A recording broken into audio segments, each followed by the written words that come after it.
A reading from the Holy Gospel according to John. Glory to you, Lord. Among those who went to worship at the festival were some Greeks. This approached Philip, who came from Bethsaida in Galilee, and put this request to him: "Sir, we should like to see Jesus." Philip went to tell Andrew, and Andrew and Philip together went to tell Jesus. Jesus replied to them, "Now the hour has come for the Son of Man to be glorified. In all truth I tell you, unless a wheat grain falls into the earth and dies, it remains only a single grain. But if it dies, it yields a rich harvest. Anyone who loves his life loses it. Anyone who hates his life in this world will keep it for eternal life. Whoever serves me must follow me, and my servant will be with me wherever I am.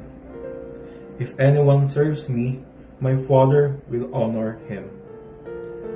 Now my soul is troubled. What shall I say? Father, save me from this hour. But it is for this very reason that I have come to this hour.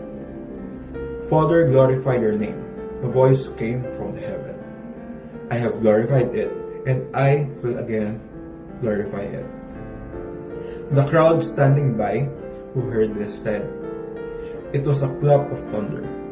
Others said it was an angel speaking to him.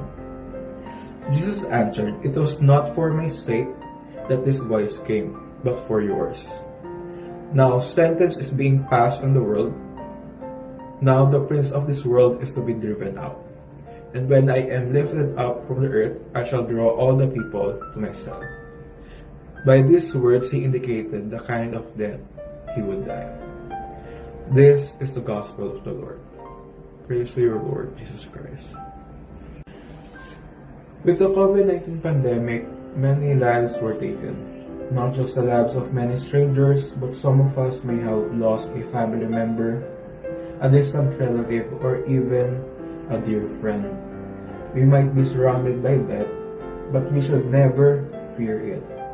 It is a part of life. We should know that nothing is constant in our world but change.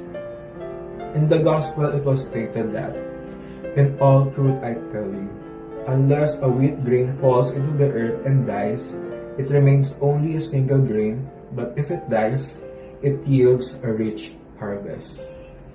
It teaches us to live our lives with the best of our abilities, leaving a great mark to this world. It might be saddening to live, since you may have impacted many lives, not just your own. The tears you shed when someone leaves is the embodiment of the bond you created, and it will always be cherished within your hearts.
natin ang kanang kamay at sabay-sabay nating bigkasin ang panunumpa sa watawat at panatang makabayan.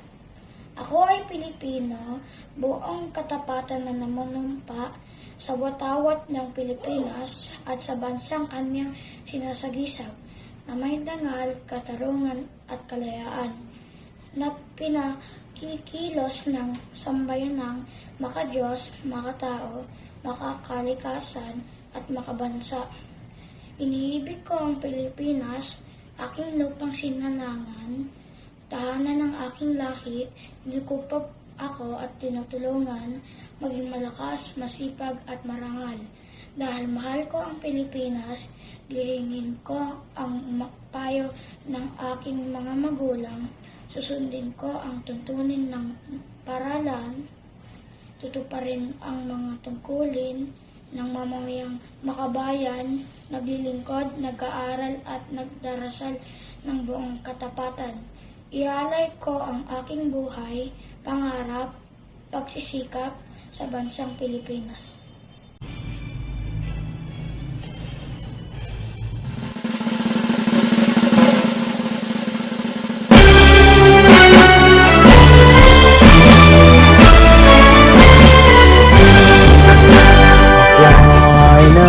Aquinas, with voices glad to sing a praise to you. We hail you and thank you for shedding light on our life that ways. A sun so glorious shall be the guiding sun in years and days. That shall forever be a light in darkness that you brought. Aquinas, lead us on our way.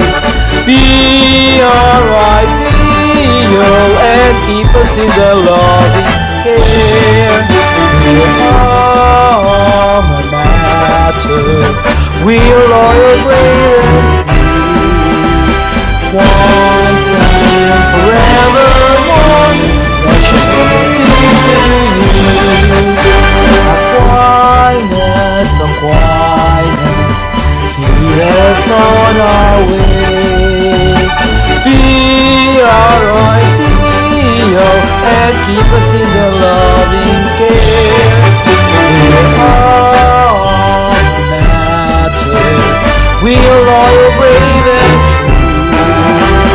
Once and forevermore,